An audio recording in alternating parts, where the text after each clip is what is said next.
महानगरपालिकेच्या एका मतदान केंद्रावर खोळंबा झालेला आहे। 2 मतदान केंद्रावर खोळंबा झालाय। मशीन बंद पडल्यामुळे सगळी मतदान प्रक्रिया आहे ती थांबलेली आहे। ईव्हीएम मशीन सुरूच न झाल्यानं मतदारांची मोठी गर्दी झालेली आहे।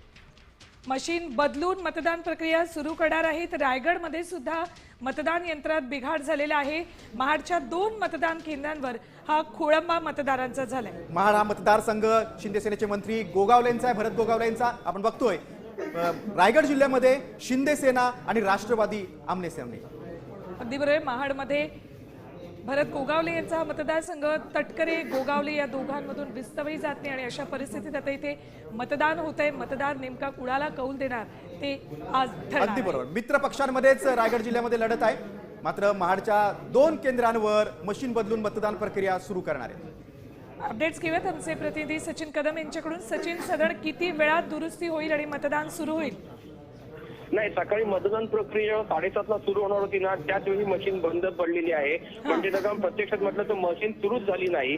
आणि आपण जर का महाडमध्ये जर का पाहिलं तर महाडमध्ये सकाळपासूनच मतदारांमध्ये मोठा उत्साह आहे।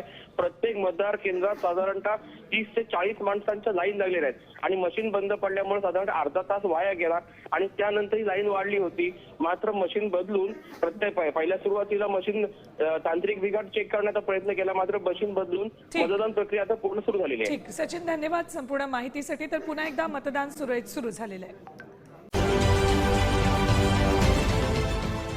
देश विदेशातील प्रत्येक घडामोडींचे लाईव्ह अपडेट मिळवण्यासाठी आता साम टीव्हीच्या सर्व सोशल मीडिया प्लॅटफॉर्मला लाईक, फॉलो आणि सबस्क्राईब करा।